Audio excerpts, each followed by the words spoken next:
Le premier événement dont je voudrais parler, j'aimerais justement qu'on prenne un moment de silence pour nos morts, pour les personnes qui ont perdu leur vie à Olembe, à l'entrée du stade, lors du match entre le Cameroun et les Comores.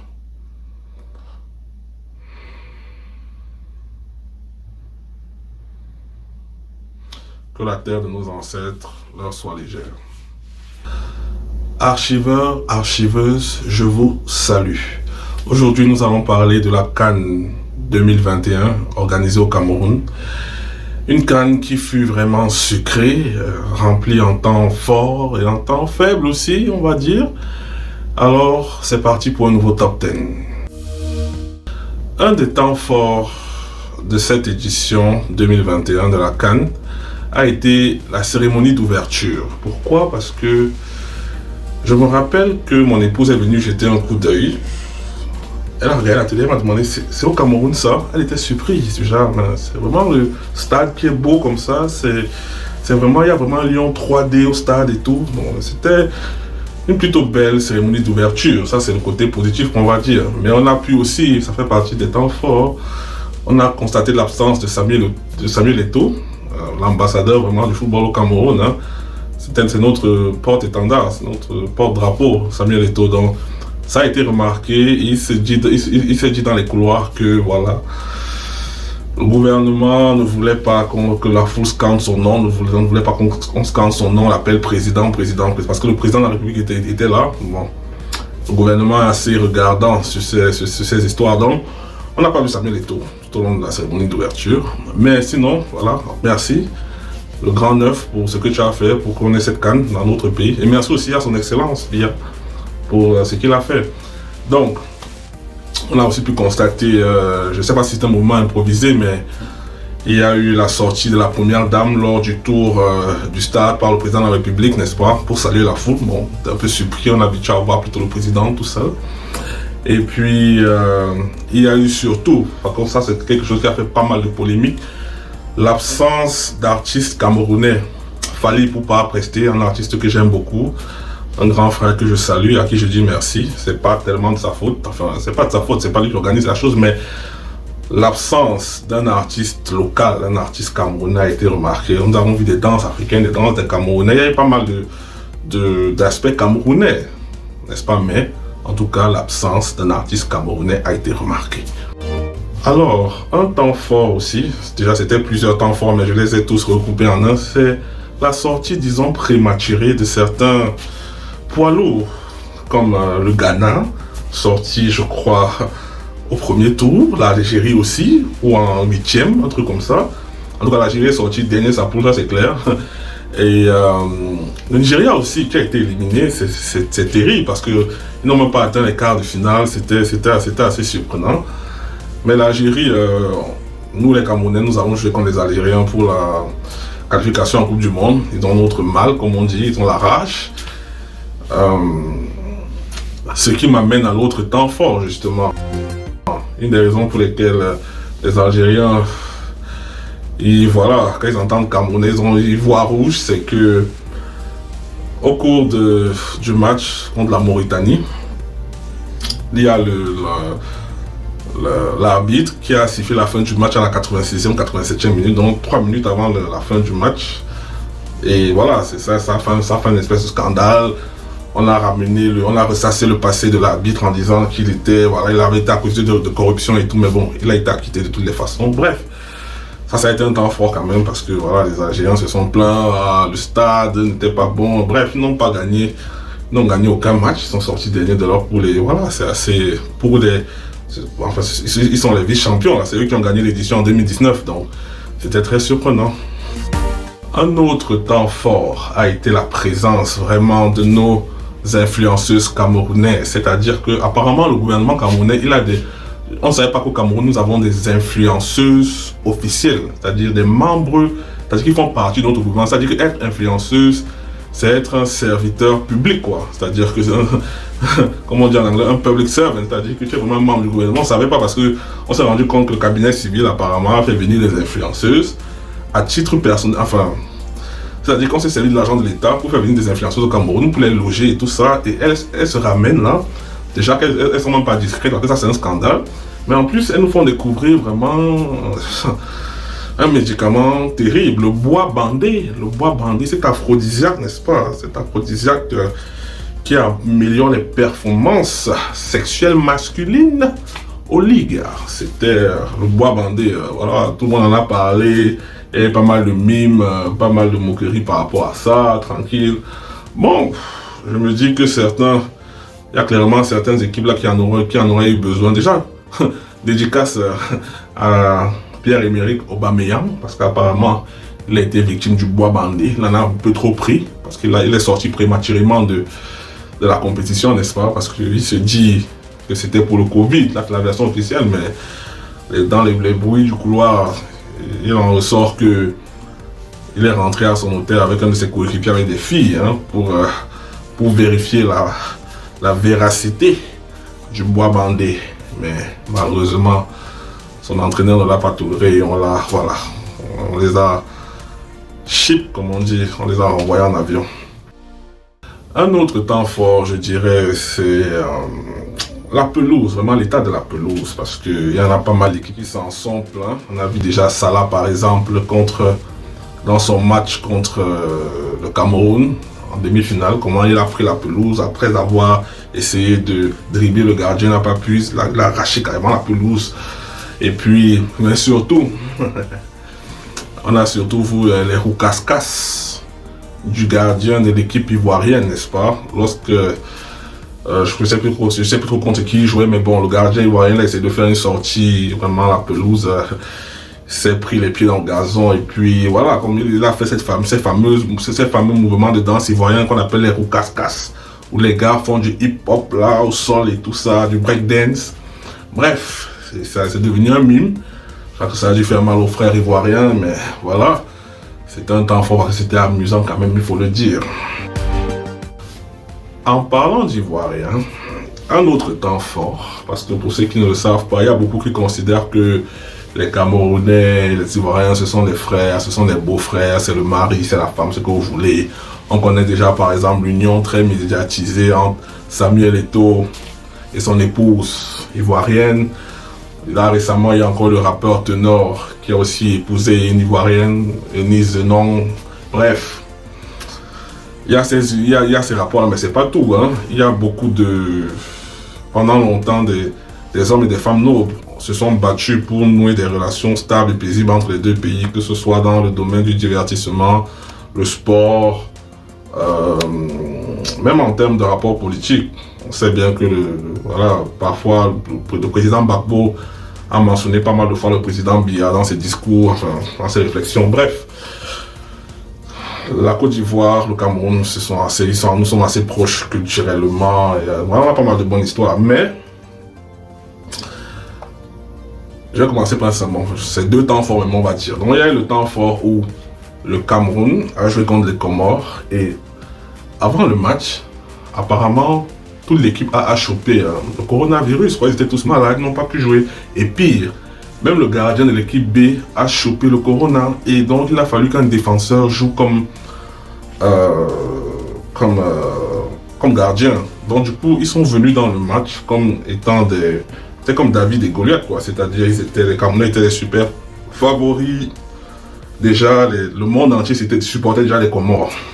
Parce que le monde entier, bizarrement, la plupart des gens, ils ont accusé le Cameroun de magouille, d'avoir utilisé la CAF pour fausser les tests et tout ça. Bref, pourtant le Cameroun n'a rien à voir là-dedans. C'est la CAF qui s'occupe de tout ça, c'est pas le Cameroun.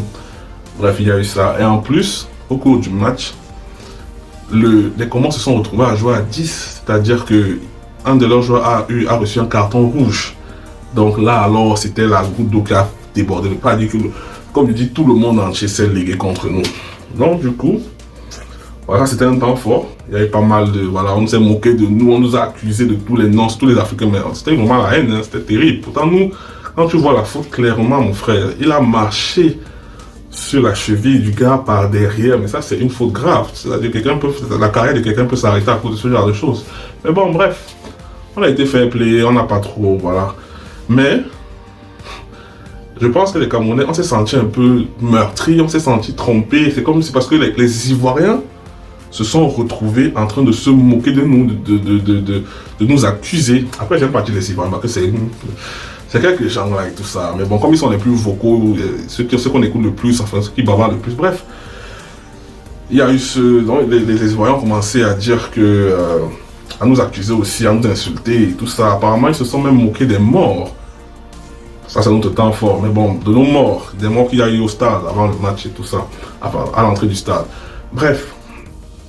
Donc, les Camerounais ont vraiment pris ça pour la trahison. C'est qui a entraîné l'autre temps fort. L'autre temps fort, c'était justement le match Côte d'Ivoire-Égypte. Parce que là, les Camerounais ont décidé de supporter l'Égypte. C'est quand même grave, c'est quand même terrible. Parce que, en général, il faut dire qu'on connaît la tension entre le Maghreb et l'Afrique subsaharienne. Là. Et en général, quand il y a un match, quand il y a ce genre de match, bah, les gars d'Afrique subsaharienne supportent l'équipe subsaharienne. Et puis les gars du Maghreb supportent les Maghrébins et tout ça. Bon.